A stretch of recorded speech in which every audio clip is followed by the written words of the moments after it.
Hello everyone, welcome to the 5th episode of KICHIEW. KICHIEW. Yeah, so today we'll be talking about the retirement account, CPF retirement account, and some of the benefits and its users. Okay, so basically we'll be talking about the CPF account, what are some of the contribution rates, allocation, and their interest rate respectively, what you can use them for, and is the CPF actually enough for your retirement? What are some of the CPF life plans that you can actually look into as well? So maybe we'll start first with what is CPF? Okay, so firstly, what is a CPF account? Many of you, I believe, have heard of. CPF actually means Central Provident Fund in short. So it is a mandatory social security savings scheme that's funded by employees and employers. Employees and employers will actually refer to all Singapore citizens or permanent residents in Singapore. You're actually required to contribute to your CPF account if you are working in Singapore under a contract of service or employed under a permanent or part-time or casual basis. As long as you make above $500, then all this is mandatory. CPF is actually being the key of Singapore's social security system, right? It aims to provide housing, healthcare, and retirement needs to our people. The sole reason the government is doing this is actually to help to supplement in case Singaporeans or PRs are unable to meet these kind of necessary requirements. At least the CPF is sort of like a forced savings for them to ensure that they have all these met.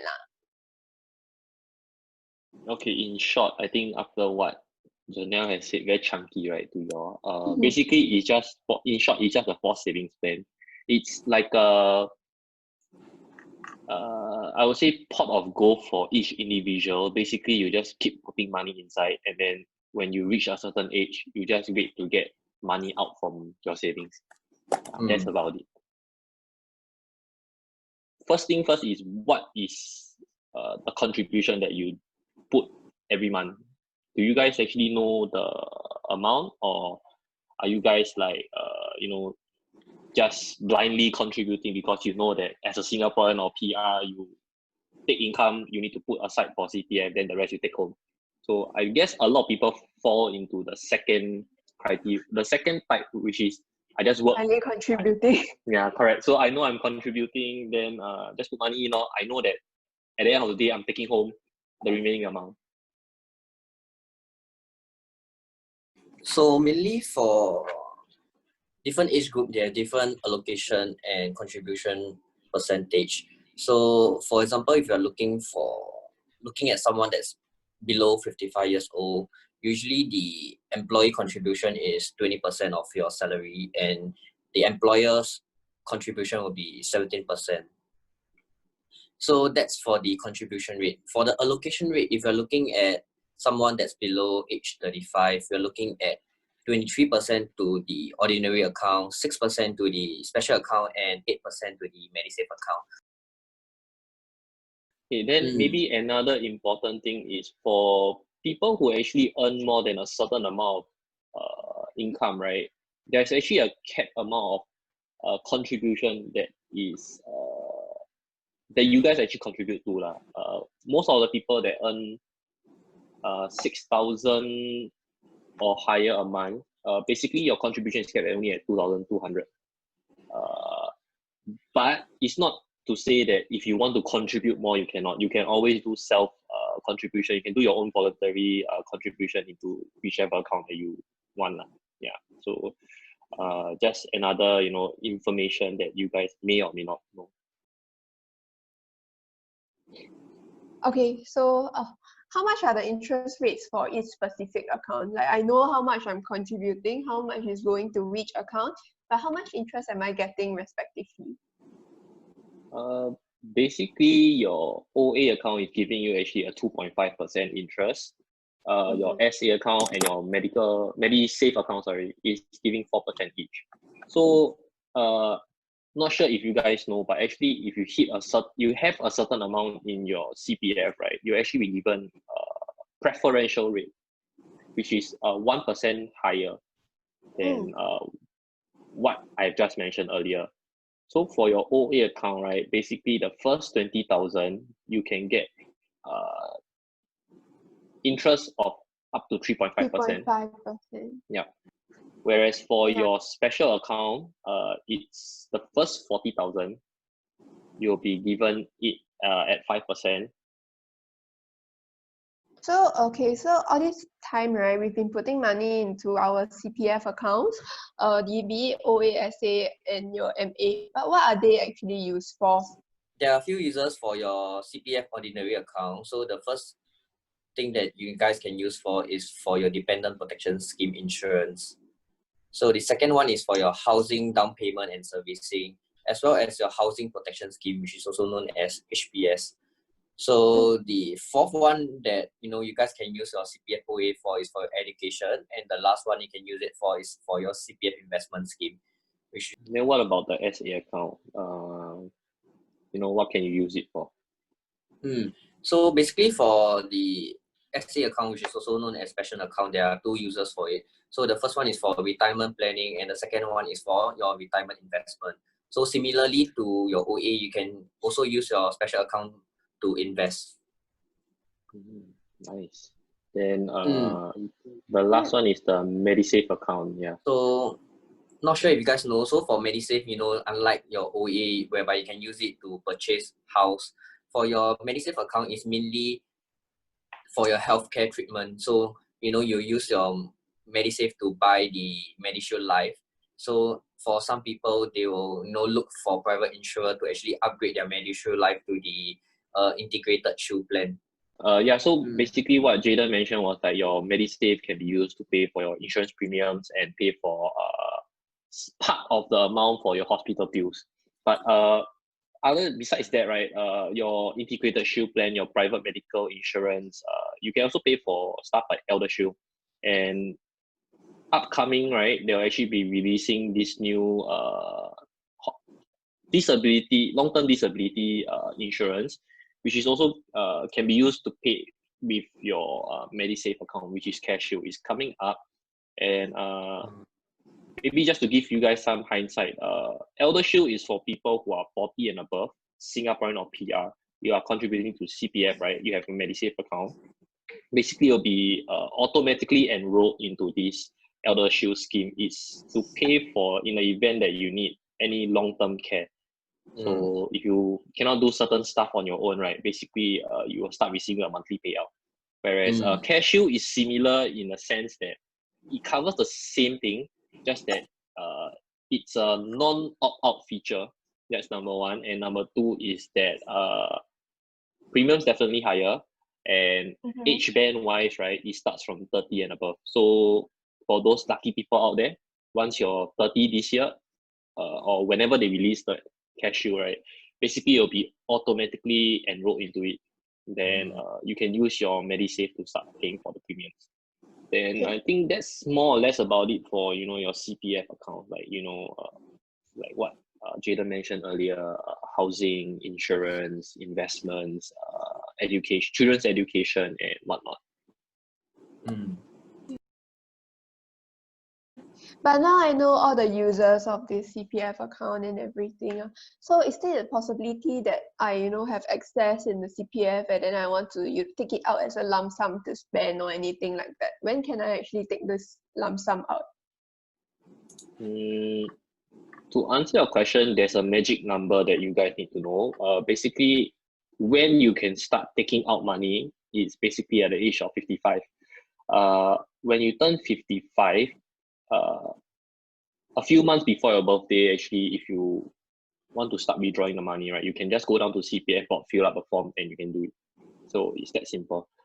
But how much you can withdraw, that's a bit tricky, because there's another magic number that all Singaporeans and PR are actually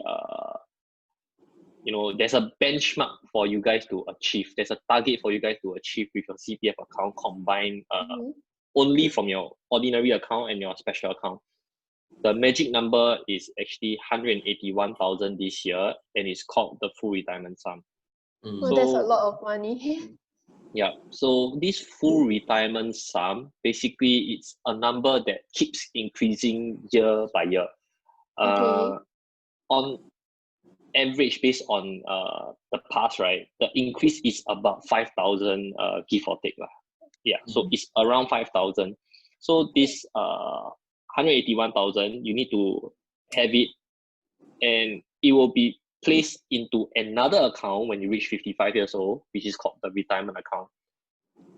So this retirement account is actually to fund for your retirement in the future, where they will actually give you monthly payout. Okay, how is this retirement account actually formed? When this person actually reach the age of 55, a portion of his or her ordinary account and a special account will be combined together to form this retirement account. So actually this retirement account, like what Kevin mentioned earlier, there's a sum in which you need to meet. So every year these magic numbers keep changing. So depending on how old are you, then your different requirement has to be met for your RA. Anything above this magic number, you can withdraw after your RA is being formed. Okay, so actually to supplement whatever Janelle said earlier, let's say if you hit, let's say for this year you're turning 55, and your magic number to hit is 181,000, right? So what you have right now in your OA and SA account is total up to be 200,000. So what it means is that, firstly, this full 181,000 from your 200,000 will be locked up into your retirement account. So there will be a remaining of 19,000, correct? The first thing is that you can withdraw 5,000 straight away when you reach 55. That's the first amount that you can withdraw out. Then on top of that, after you have made the $5,000 withdrawal, the remaining amount that you have that is access to your retirement account amount, right? You can actually withdraw it out in lump sum. That's what we're trying to say. So in total, right, if you have a combine of 200,000 from your OA and SA account, you can actually withdraw 19,000 in total, based on this year's retirement account, full retirement sum.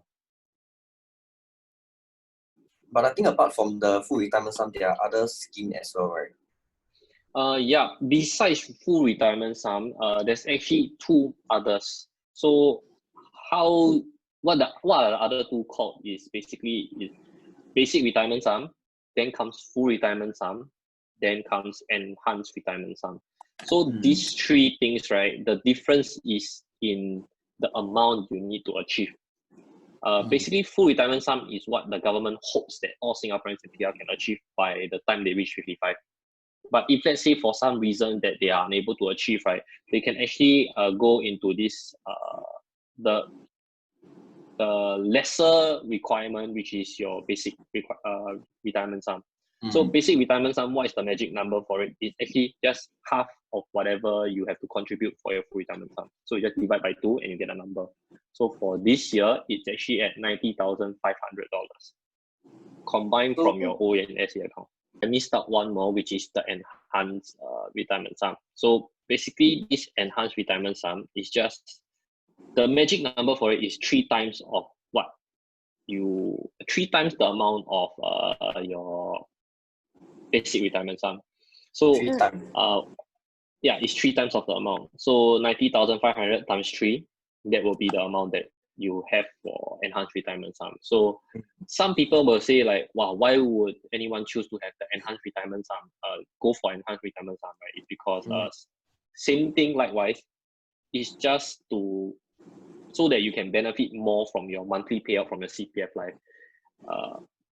Like what I mentioned earlier, the more you have in your retirement account, right, the more the number will increase for your monthly payout in your CPF life in the later stage of your life. Besides these 3 sums, right, there is a certain other factor that will affect how much that you are getting every month as a monthly payout when you start to withdraw from CPF life plan. So what are the various 3 CPF life plans that an individual can choose from? So this CPF life, right, basically there's 3 different plans to it.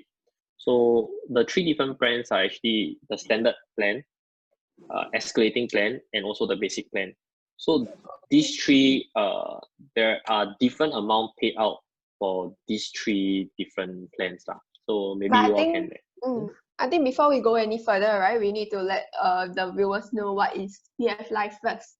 So actually, CPF Life is actually an annuity scheme that provides a lifelong monthly payout to everyone who is in this plan, starting from the age of 65. And depending on how long you are looking at, it's still however long you live lah. Basically, yeah lah, that's what CPF Life does lah. Till the day you die, you will keep receiving money from your CPF. So based on the 3 different plans, right, there will be 3 different payouts for 3 different retirement sums as well.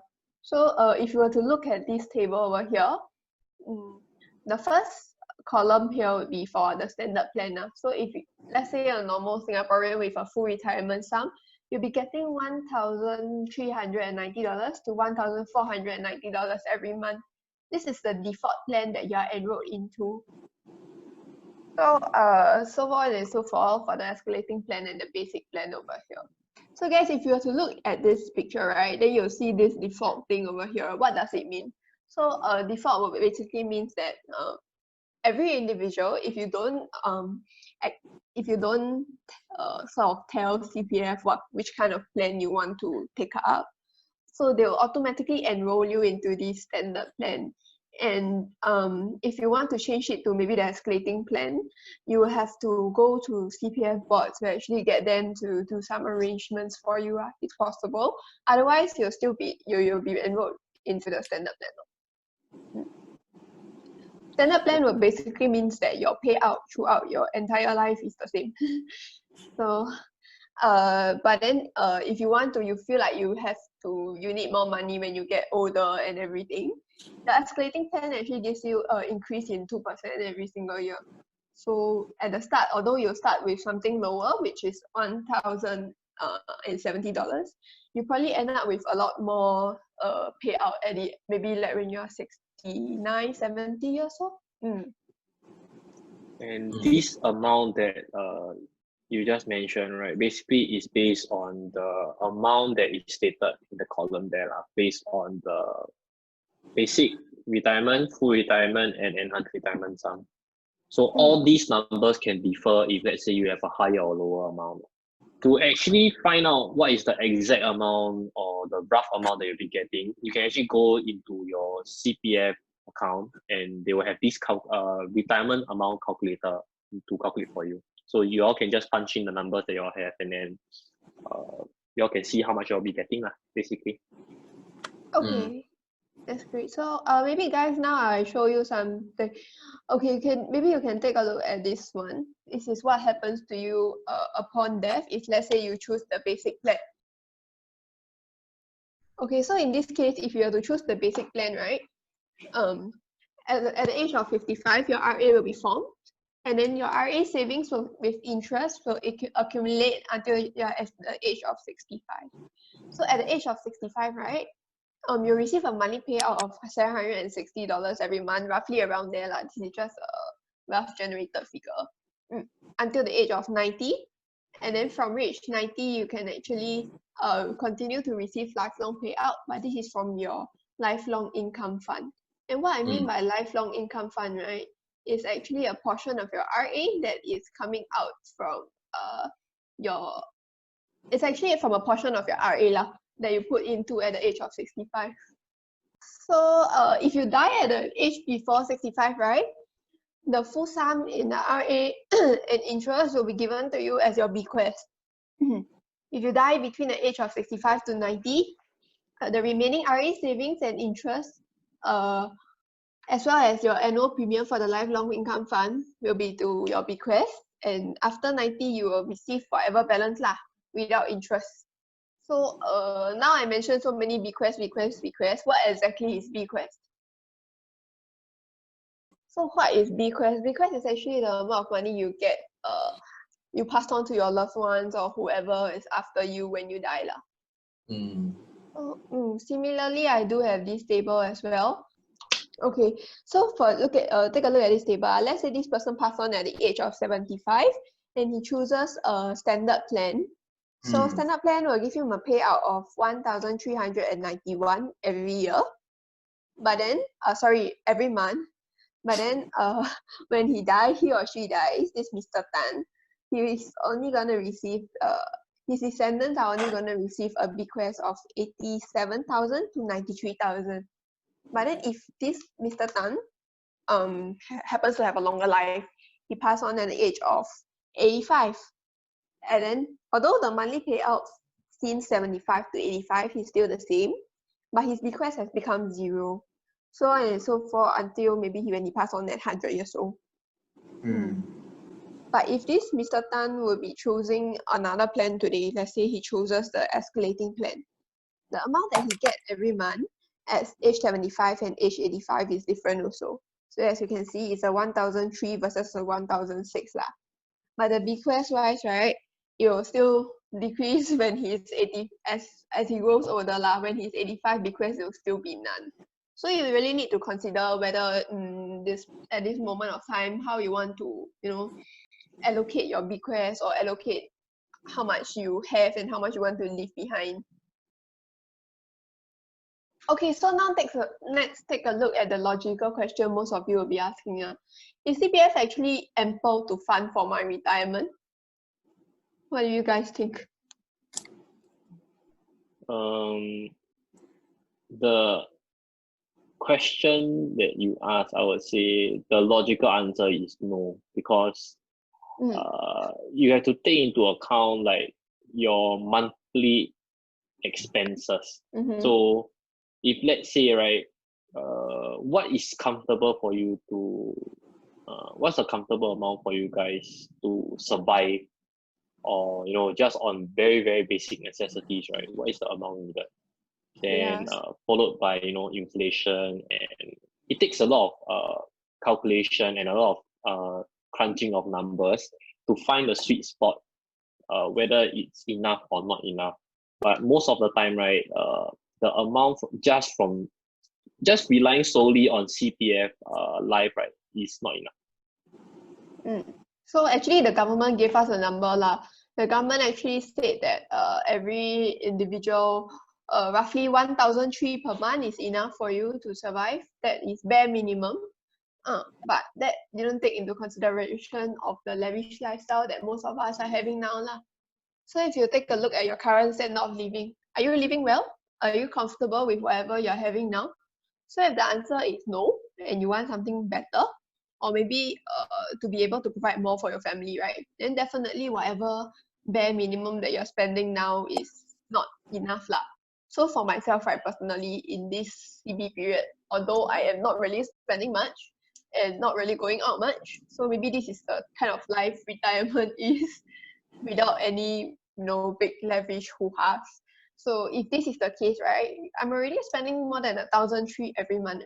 So if like, let's say I only have 1,003 for retirement, right, you factor in inflation and whatever SOL that you need, it's not enough one. So to me, I feel like definitely I will need something more than my CPF to take care of me. Because I mean, after you work hard for the whole of your life, after you retire, definitely you want to be able to buy things that you like. Definitely you want to eat food that you like. So with just, let's say, if you're just looking at normal CPF payout for your basic retirement sum, for the default one is only about $700 to $800 a month. Definitely, you can still get by, but definitely, you will not be able to buy the things you like, eat the things you like. And we are not even talking about like traveling overseas and stuff, which actually requires a huge sum of money as well. You definitely don't want to be screaming and saving your retirement away. Yes. Also. So I mean, if given a choice, while you're still young, you can like look for other streams of income, be it like investment, endowment plans and stuff, to ensure that once you retire, you have a comfortable amount that you can work with every month. So actually, it's just a matter of proper planning and number crunching, work towards your goal. I would say maybe at least every 3 years to 5 years, definitely there'll be certain changes in life, then you guys will actually have to increase or decrease certain amount of spending or whatsoever. So, as you grow, maybe y'all can think about like what kind of changes affects, then y'all do the proper planning or proper changes required to go and, achieve Like what kind your of goals. lifestyle you want after you retire. Okay, so guys, I would say you define the amount you want, then you make up for the shortfall. So I think that is about all for our CPF retirement topic lah. So if you do have any further questions, you can drop us a comment or leave a message below. Yes, So please. yeah, anything else? We'll see you guys next week for the next episode. Bye bye. Ciao.